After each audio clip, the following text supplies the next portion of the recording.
Well, I'm going to the city and I'm gonna do a city show. And I know all my fans wanna learn how to make some dough. I've been cruising up and down for trades each and every night. And with my iPhone reclining, I know we're gonna get it just right.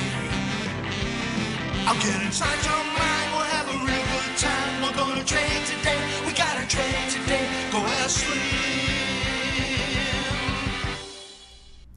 Hi, I'm Steve Miller. Call me Slim. And this is the askSlim Market Week. It's a look back at what happened in the financial markets in the past week, and a look forward to what might happen in the next week. And hopefully, lots of great ideas and opportunities for you throughout this show. Well, the stock market had a choppy holiday shortened week as investors digested 8 weeks of sharp rebound. Investors did push prices up early in the week as there were a lot of favorable headlines that came out, especially around the trade situation. And then it did seem to finally tire some as Thursday brought some selling into the market. But overall, the market remained strong as Friday brought more buyers. Focus was on the Fed minutes, and that came Wednesday, and that certainly did not disappoint the bulls. There were tons of speeches this week and coming next week from the Fed heads. I don't know why they need to talk so much. And if you listen to them, they really are suggesting that there is a pause coming. We're in a pause, and that pause may last for a long time. It could mean that because the world economies are slowing so much that the next action they take is they will stop the runoff of the balance sheet. And I think that actually will be coming soon. We're probably going to hear that in the next meeting. As the Eurozone moves into a recession and the rest of the world economy slows, that is likely to drag the U.S. down. And once we get past this decision on the trade war, finally, if we get that, I think the markets will begin to not be looking forward to good news, but will be looking at the realities of what we have. So now the Fed, through all of these discussions, come out and say that QE is likely to be a permanent tool that they have. And they see that slow growth and low interest rates are here, and they suggest that it is the new normal. It's disgusting, as this is the malaise that is created by them. And this new normal is an exceptionally tough situation to be in. If my analysis is correct, the bull market is over. Now, since there's all buyers in the stock market right now, you might think, well, that's a weird thing to say. Well, we actually saw the highs in the markets all over the world more than a year ago. And, of course, the stock market here did peak in the fourth quarter last year. So while we have all buyers now, we're still significantly lower than where those peaks are.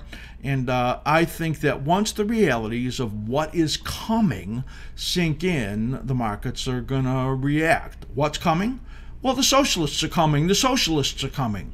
Yeah. I think that is a scary reality. And if you think that the Fed has got to support a lot right now with all of their monetizing of the debt, then just wait until what it looks like if we get a socialist-run government here.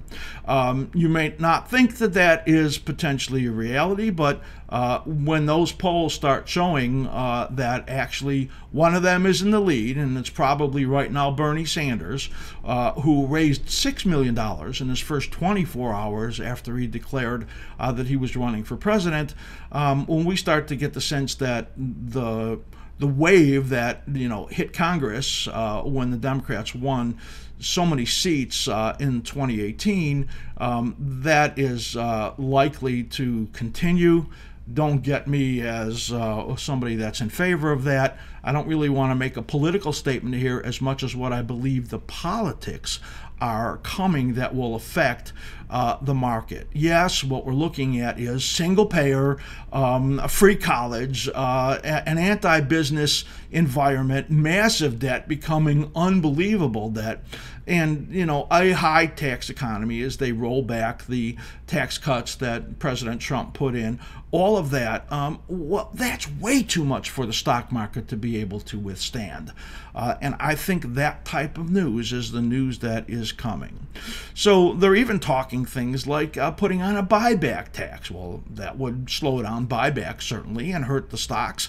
And even they're talking from the similar things from Marco Rubio, who was a Tea Party guy, actually talking about a buyback tax. So the world has changed in some warped, bizarro way, and that is not good for the stock markets. And the last part of that is they're talking about a transaction tax. They've talked about that a lot on and off, but believe me, if that would happen, it's the end of high-frequency trading. They just couldn't do it anymore. And there goes the depth of the stock market. Let's take a look as we look at our 60-minute chart of the S&P 500 as we have a market that, of course, was not open on Monday due to the President's Day. Here is that chart of the 60-minute S&P 500. And you can see what went on this week. Mostly the news was Fed and the trade war news, as we've had the earnings season pretty much get mostly past us. Market closed here on Monday for President's Day, and China came out and put in a record amount of credit injection. They are desperately trying to stop the slowdown of what's going on in their economy. Here you could see overnight here, early on Tuesday, the Eurozone markets dropped off on some very weak earnings reports. Walmart helped that. You can see as their earnings report was real strong, it got a big lift, but then started to give some of that back later in the week. And then Fed Mester came out here. No recession in 19 or 20, and but they're, what they see supports a patient Fed. They're data dependent, as they say, and that was just one of the Fed heads out talking. Gold and metals surged as the dollar fell on that news, because the higher interest rates are just not going to be here for the U.S., and that's likely going to cause something very significant later in the year. Do not miss the video that I did on the big picture of the gold precious metal markets on Thursday. That is available to our levels 2, 3, and 4 members, and you will see what I think about what's going to come for gold for the rest of this year. So we got that, and the market moved up here on Tuesday. Wednesday, the markets were waiting for the FOMC minutes. As usual, after the FOMC minutes, and they're very dovish, the markets did rally. They moved around quite widely, as you see this real big range right over there, and they said that they need patience amid risk. Soft inflation, trade war discussions, all of those things, and all of the ending of QT before 2019. They're going to probably end it before June of 2019 actually, and the stocks rallied, failed, rallied again, and then rallied through the night here as a report came out that the U.S. and China have an outline for a trade deal. I read things that they're actually pretty far apart on some of the key issues still, but we're going to find that out pretty soon. So the trade wars seem to be settled until China banned Australian coal, and then overnight the market started to fall. But really hit it maybe was the Eurozone PMI at 49.2, the lowest in 68 months. And there's that potential recession, or maybe even worse than that in Europe, as they have massive problems and the market started to sell off. The Fed Bullard, he came out and made a statement here. Normalization is over. Okay, so now we got up to 2.5% Fed funds and we're normal. Well, this is some new normal that is creating some awful situation. When there's no real price disclosure, when there's no real ability for markets to really know how you can make money without this Fed involvement so much, well, that's a huge issue. And if they're normal at 2.5, there is some very ugly things out there. And the market sold off. And this was that Thursday decline, but then right at the end here, they bought them back because the bulls still think the market's going up, and it did.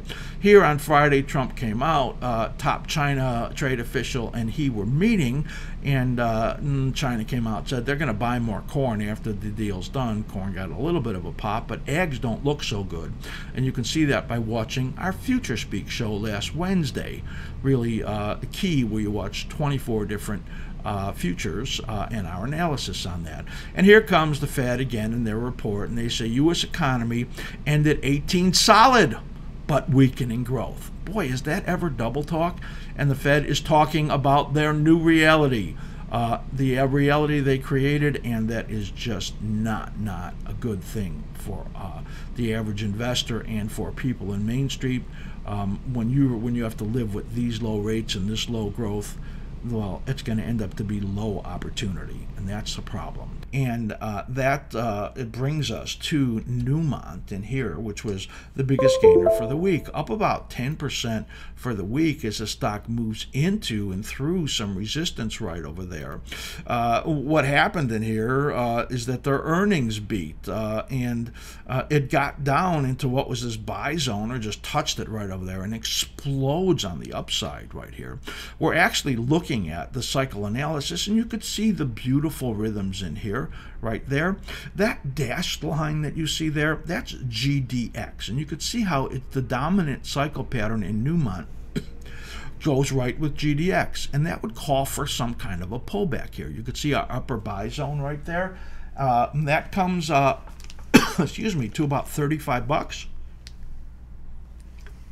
And, you know, if it pulled back down to that area, I think it's a screaming buy and likely to keep going up again.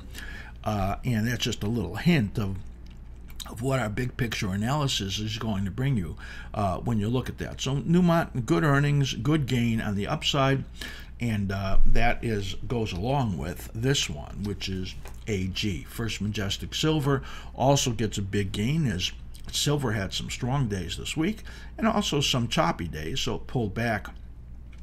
But again, if this pulls back and follows this pattern as we suggest, and you can see this inverted head and shoulders forming in here, or that actually formed and broke out already, it depends on how you look at that, then that projects to much higher prices in here. If you look at here, this is 4.5 to the neckline over here.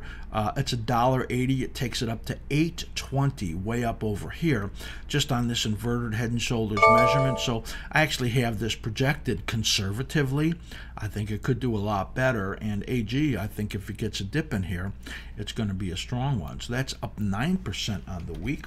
AU right over here, look at that move. I talk a lot about this one also in that video. It's up 7% on the week, and you could see looking like it's going to pull back. And if it gets down under $14, I think it's going to be a screaming opportunity in there. That's the gold stocks, but I want to stay in the metals or materials category. You just watched the opening to the askSlim Market Week show. To watch the complete show, just become an askSlim Level 1 member. It's still no cost to you. It includes my analysis on the best and worst stocks for the week and my projections for the short-term view of the coming week. There's always a chance to learn a lot about special situations, cycle analysis, all kinds of technical analysis, and of course, potential trading opportunities. We have an unbelievable offer here in that you not only get the full askSlim Market Week show, but you get the Market Week archives, which were not available to you unless you were a member before. Plus, you'll get special Level 1 videos that we put in there from our premium library, and sneak peeks to new product launches, and, of course, more specials along the way. Become an askSlim.com Level 1 member, no cost to you. I'm going to the city and I'm gonna do a steady show. And I know all my fans wanna learn how to make some dough. I've been